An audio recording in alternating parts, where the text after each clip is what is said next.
Hello student. आज के इस वीडियो में हम बात करने वाले हैं जामिया बीपीटी जो फिजियोथेरेपी का जो कोर्स है, जो आपके एग्जाम होने वाले हैं मेरे भाई कितने तारीख को आपको पता है? 25 मई को जिसका पेपर है। तो उसके बारे में डिस्कस करेंगे कि लास्ट दिन आपको कैसे तैयारी करना है कि आपका वहाँ पे सिलेक्शन हो जाए ना। 10 दिन स्टडी प्लान मैं आपको बताऊंगा और मतलब किसका मतलब वेटेज ज़्यादा है, 11th-12th इसके अकॉर्डिंग बात करेंगे। कुछ टॉपिक के बारे में आपको बताऊंगा, उस टॉपिक को अच्छे से आपको करना है, ठीक है ना भाई। ये सारी चीज़ें जहाँ पे हम बात करने वाले हैं, आप शुरू से आखिर तक वीडियो को देखिएगा, आपको एक एक चीज़ समझ में आएगा, ठीक है भाई। चलिए तो बात करते हैं। देखो यार, अभी आपको पता है कि आज जो है आपका कितने तारीख है मेरे भाई? आज आपका हो गया है 14 मई। आज कितना है? 14 मई है। और आपका पेपर कितने को है सर? आप बोलोगे सर मेरा पेपर जो है वो है 25 मई को है, ठीक है। तो कितने दिन बचे मेरे दोस्त? आपके टोटल बच गए यहाँ पे आपके 10 दिन टोटल बच गए हैं। 25 मई को तो आप लोग नहीं, क्योंकि 25 मई को कितने बजे पेपर है? 9 AM से लेकर आपका है पेपर 10:30 तक। अब देखो इस 10 दिन में आपको मतलब अभी से लेके 25 मई तक आपको करना क्या है, थोड़ा-सा आप माइंड मैप समझ लो अच्छी तरीके से। देखो यार, आप लोग सारे जितने बच्चे हो, मैक्सिमम बच्चे तो नीट के आप लोग होते हो, 11th-12th आपने कर रखा है, 11th-12th आपने अच्छे से पढ़ रखा है। तो मैं आपको सबसे पहले यही सजेस्ट करूँगा कि अभी आपके पास बहुत टाइम है, आप चाहो तो कंप्लीट एनसीईआरटी पहले पढ़ लो, है ना? एनसीईआरटी आपने पढ़ रखा होगा और कुछ-कुछ चैप्टर आप पढ़ेंगे। ख़ास तौर पे जो आपका बायोटेक्नोलॉजी है 12th का, उसका जेनेटिक्स है 12th का, इन दोनों को बहुत अच्छे से पढ़ना। आप इसमें से मतलब बायोटेक और जेनेटिक्स से 12th का आपको लगभग आपको 10 से 15 क्वेश्चन वहाँ से देखने को मिल जाता है। 10 तो आप मतलब कि बायो में समझ लो कि 10 क्वेश्चन आपको वो 2 चैप्टर से आपको देखने को मिलेगा। उसी टाइप से जो 11th का है मेरे भाई, ह्यूमन फिजियो, है ना? 11th का human physio plus plant physio और प्लस सेल, इनसे आपको टोटल मिला के मैं आपको कह रहा हूँ, इससे भी आपको 10 से 15 क्वेश्चन यहाँ से भी आपको देखने को मिलेगा। तो मतलब 10 मतलब 20 नंबर तो आपको बस इतने चैप्टर से अगर इतना आप कंप्लीट कर लेते हो तो 20 से 25 क्वेश्चन आपको यहीं से देखने को मिलेगा। 20 से 25 क्वेश्चन, ठीक है भाई। तो आपका बायोलॉजी का आपको पता है बायोलॉजी का कितने क्वेश्चन आते हैं? टोटल आते हैं 50 क्वेश्चन। 50 में से आपको 20 से 25 क्वेश्चन, बस इतना सा अगर आप कर लेते हो तो आपका यहाँ पे कंप्लीट हो जाएगा, है ना? 25 से 25 नंबर यहाँ मैक्सिमम आपको मिल जाएगा। तो उसका देखो एनसीईआरटी पढ़ना है, बाकी आपको एनसीईआरटी कंप्लीट पढ़ना, लेकिन जिस बच्चों को बस इंपॉर्टेंट चैप्टर पढ़ना है तो वो आप इसको कैरी आउट कर सकते हैं। अब देखो एनसीईआरटी पढ़ने के बाद आपको क्या करना है, पीवाईक्यू किए बगैर आपको तो एग्जाम देने नहीं जाना है। विदाउट पीवाईक्यू किए हुए एग्जाम देने मत जाना, क्योंकि यार पीवाईक्यू से क्वेश्चन रिपीट होते हैं। उस कंसेप्ट से क्वेश्चन आपको, जिस बच्चे को फिजिक्स में डर लग रहा है ना कि सर फिजिक्स से मैं कैसे पढ़ूँ, कहाँ से पढ़ूँ, तो यार आप पीवाईक्यू को अच्छे से एनालाइज कीजिए। पीवाईक्यू से जैसा क्वेश्चन आपको आया हुआ सेम पैटर्न है, क्वेश्चन रिपीट होता है, थोड़ा सा बस उसका कुछ वैल्यू चेंज कर देता है, सेम फॉर्मूला लगेगा आपका, सेम कंसेप्ट लगता है। इसलिए आप पीवाईक्यू अच्छे से करेंगे फिजिक्स का, केमिस्ट्री का, ताकि वो आप जो है ना फिजिक्स केमिस्ट्री में अच्छा मार्क्स कैरी आउट कर सकें, ठीक है भाई। इसलिए आप फिजिक्स को अच्छे से कर लेना, केमिस्ट्री को अच्छे से करना, बायो तो कर मैं आपको साथ के साथ करवा रहा हूँ, उसको तो करते जाना है। तो पहला स्टेप क्या है मेरे भाई? एनसीईआरटी पढ़ लीजिए। सेकंड स्टेप आपको करना है पीवाई को अच्छी तरीके से। और थर्ड में आपको क्या करना है, देखो यार ये बहुत इंपॉर्टेंट है। बहुत बच्चे इसको बोलेंगे सर मैं ये की बात क्यों करूँ? देखो थर्ड आपका स्टेप बहुत इंपॉर्टेंट है, इसे गौर से समझना और सुनना। देखो नीट का, मैं आपको कह रहा हूँ नीट पीवाईक्यू आपको करना है। सर नीट पीवाईक्यू, अरे ज्यादा नहीं करना मेरे भाई, बस 3 साल का करना है। कितने साल का? 2024, 2024, 25 और 26। मैं बताता हूँ इसका बेनिफिट आपको क्या होने वाला है। एक तो देखो, अगर आप ये नीट पीवाईक्यू करते हो तो जामिया का जो क्वेश्चन होता है ना, कुछ-कुछ नीट ही जैसे क्वेश्चन होते हैं, ऐसा नहीं कुछ अलग है भाई। वो नीट के पीवाईक्यू को ही सेम टू सेम पूछ लेते हैं। इस जामिया के अंदर नीट का पीवाईक्यू आप अगर गौर से एनालाइज़ करोगे तो आपको वहाँ पे मैक्सिमम क्वेश्चन वो क्वेश्चन देखने को मिलेगा जो कि नीट में पूछा गया है। नीट में जो पूछा गया है, ठीक है? और अभी आपका जो 26 में होने वाला है, वो ज़्यादा है ना बहुत पुराना क्वेश्चन में नहीं पूछता है। आपका जो रिसेंट हो, देखो मिनिमम में 3 आप चाहो तो 5 भी कर सकते हो, तो आपका और भी पॉसिबिलिटी बढ़ जाएगा। तो मतलब कि जामिया वाले जो होते हैं वो नीट का क्वेश्चन को रिपीट करते हैं, ठीक है? इसलिए मैं आपको सजेस्ट करूँगा आप 2024 का, 2025, 2026 का कंप्लीट पीवाईक्यू कर लीजिएगा। पहला बेनिफिट ये हो कि भाई आपको सेम टू सेम क्वेश्चन देखने को वहाँ पे मिल सकता है।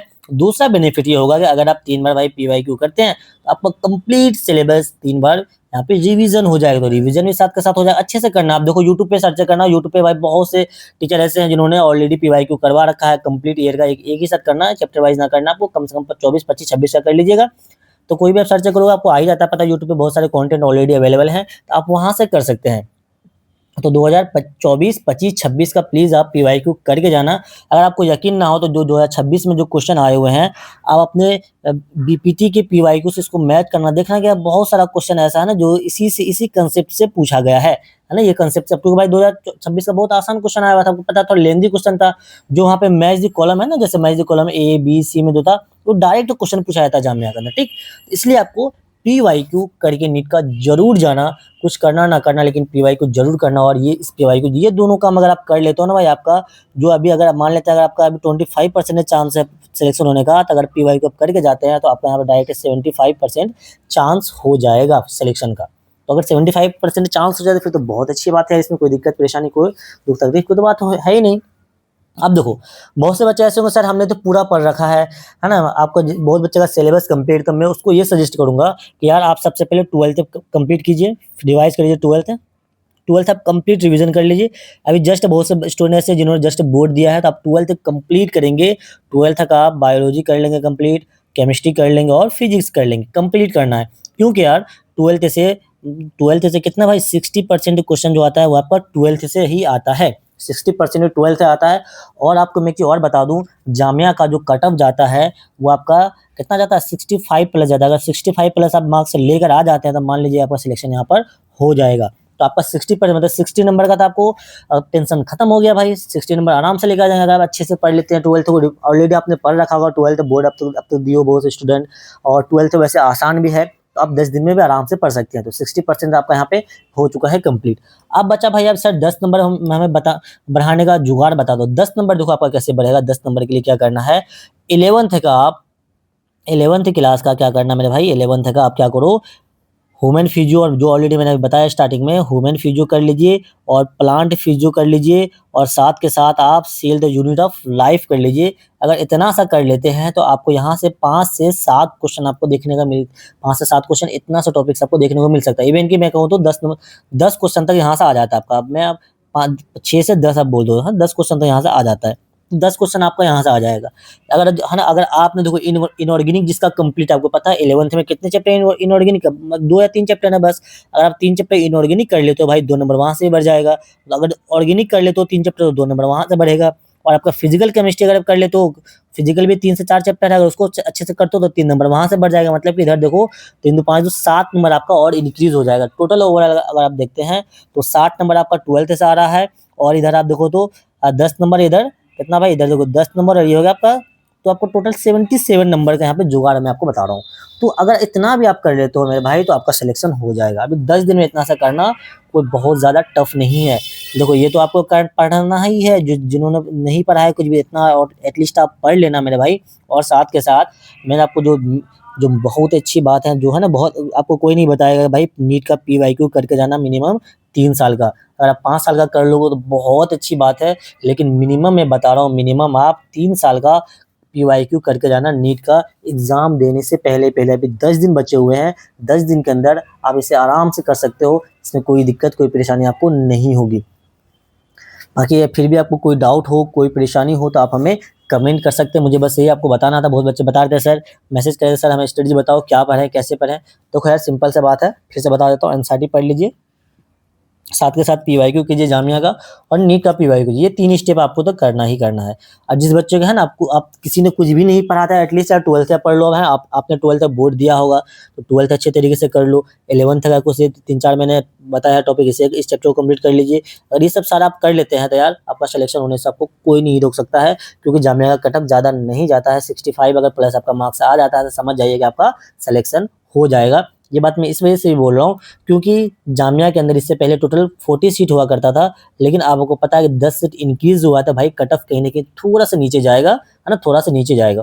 तो आप कितना सीट हो चुका है भाई, 50 सीट हो चुका है। तो ये आपके लिए एक अच्छा अपॉर्चुनिटी है, तो इसलिए अच्छे से मेहनत कीजिए। 10 दिन है, बहुत है यार, 10 दिन में हिम्मत नहीं हारना, मेहनत करते रहिए, आपका सिलेक्शन बिल्कुल हो जाएगा। ठीक है भाई, चलिए फिर अगर कोई डाउट हो, कोई परेशानी हो, तो आप हमें कमेंट कर सकते हैं। मैं उस पे आपको सेपरेट वीडियो बना दूंगा। कोई दिक्कत की, कोई परेशानी की इसमें बात नहीं होगी। और मैं आपको एक चीज़ बता दूं सर, बहुत बच्चे बोले सर एडमिट कार्ड कब आएंगे। यार देखो, एडमिट कार्ड आपका आज आपको कितने तारीख है मेरे भाई, आज आप देखते हैं तो आज आप 14 है ना, तो आपका 25 को था। आप ये समझ लीजिएगा आपको 18 मई तक आपका एडमिट कार्ड आ जाएगा। एक हफ्ता पहले आता है ना, 18 मई तक आपका एडमिट कार्ड आ जाएगा, तो इसका भी आपको टेंशन लेना नहीं है।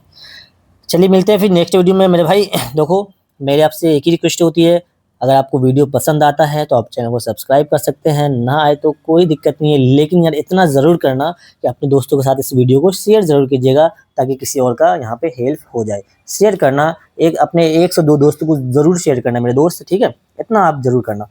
बाकी आप हमें कमेंट करके बताइए आपकी तैयारी कैसी है ना? आपने 12th ऑलरेडी अच्छा कंप्लीट किया है, नहीं किया है, और इस बार फिर से आपको पता है रीनीट होने वाला है, तो ये आपके लिए एक अच्छा अपॉर्च्युनिटी मिल जाएगा। जो बच्चे सिर्फ़ जामिया को टारगेट कर रहे हैं, तो भाई उसको पूरा जान लगा दो जामिया के लिए, ताकि अब बहुत से बच्चे इसमें मैक्सिमम बच्चे ऐसे होते हैं जिन्होंने नीट भी, मतलब जिसका नीट का भी पेपर होता था भाई, सब बच्चे नीट की तैयारी करने के लिए जुड़ गए।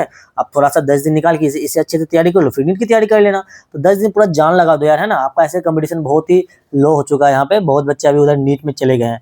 ऐसा होता था अक्सर कि भाई नीट के बाद होता था, तो वैसे नीट के बाद ही आपको डेट भी था, देख रहे हो, तो बस भाई जितने नीट के स्टूडेंट तो पूरा जान लगा देते थे इसमें, जिसकी वजह से कट ऑफ बहुत हाई भी जाता था कभी-कभी, लेकिन इस बार कट ऑफ बहुत कम जाएगा, इसलिए आपके पास अपॉर्च्युनिटी है, अच्छे से मेहनत कीजिए और सिलेक्शन लीजिए। बाकी आपके भाई का इंस्टाग्राम है, आप चाहो तो हमें यहाँ पे फॉलो कर सकते हैं, और ये आपका चैनल है इंस्टाग्राम, आप चाहो तो यहाँ भी फॉलो कर सकते हैं, ठीक है भाई? चलिए मिलते हैं फिर नेक्स्ट वीडियो में, तब तक के लिए ओके बाय, अपना ख्याल रखो और अच्छे से बस पढ़ाई करते रहें, बिंदास होके बस पढ़ते रहिए।